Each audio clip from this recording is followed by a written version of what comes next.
Hey there, welcome back. It's movie night.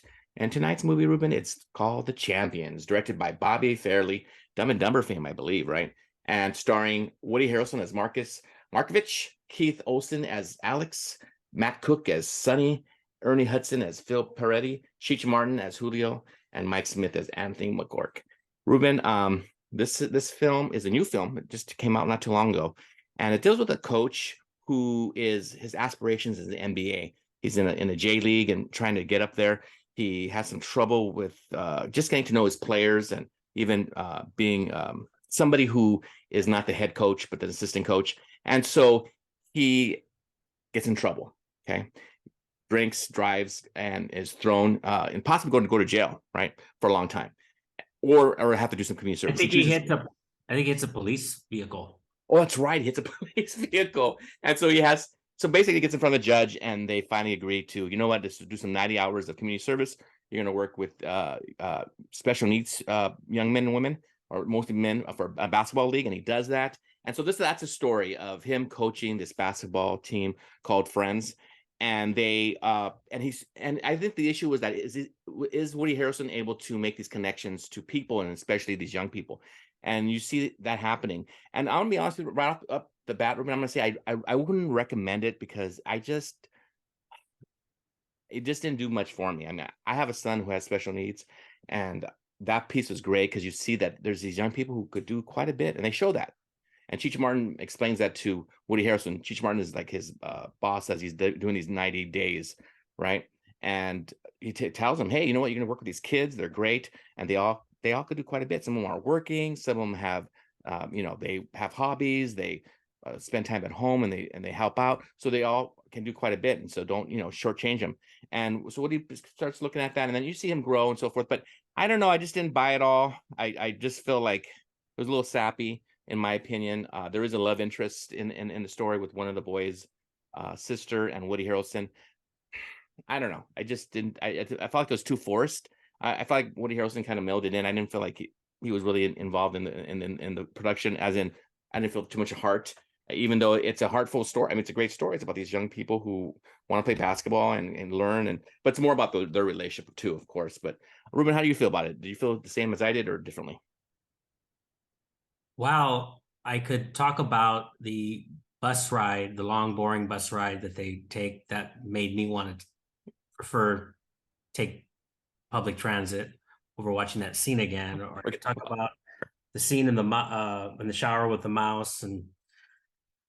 But instead of doing that, because I don't want to come off as a lout to criticize this man who works with special needs kids. I mean, what's that going to make me sound like? Right. So instead, I thought I would let somebody else do it. It's difficult to get past just how mediocre the film is overall. This has nothing to do with the players on the team. Instead, it's the C-level writing and ham-handed directing that brings the movie down. Almost every conversation between the professional actors is awkward and devoid of any feeling or meaning. And in the process, they wind up making something bland and boring. I didn't say that, Jacob. Who said that? Alex Bentley of Culture Map. Oh, jeez. By the way, pretty much every beat of this 3 screenwriter adaptation of a Spanish comedy of a few years back feels preordained. From the big obstacles to the big secret revealed to the big game, and even who and what provides the big moment in the big game. I didn't say that. That's Roger Moore of Movie Nation. And I want to point one quote out. By the way, so all of these quotes are from Rotten Tomatoes. I don't want to be the bad guy. Right. But Steven Silver of Tilt Magazine points out this. By the way, Jacob, do you know who Jason McElwain is? No. So instead of watching this movie, you should see the great Jason McElwain. And there's a YouTube video of this kid with autism with the basketball in his hand.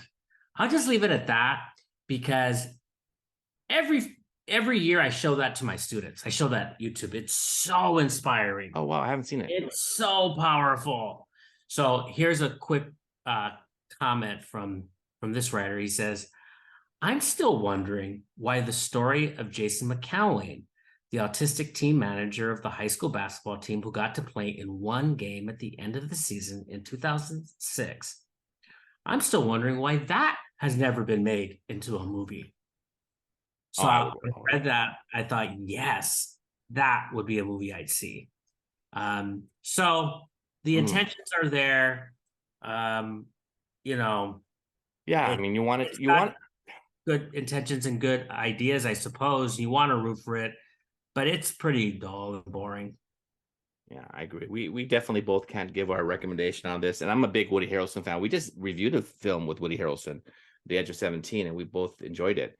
It's nothing against him. I think it was tough Oh, on the writing. I mean, it was just something he had and he did it. And like I said before, too, I have a son who has special needs, and I just wanted to root for it, but I just couldn't. This not this film, but well, hopefully check out the video of Jason that's McCowley. it. That's way more interesting. There That's you what. go. All right. Thank you for joining us again on Pod and Deliver on movie night. Have yourself a good day, and we will see you soon on Pod and Deliver. Bye bye. I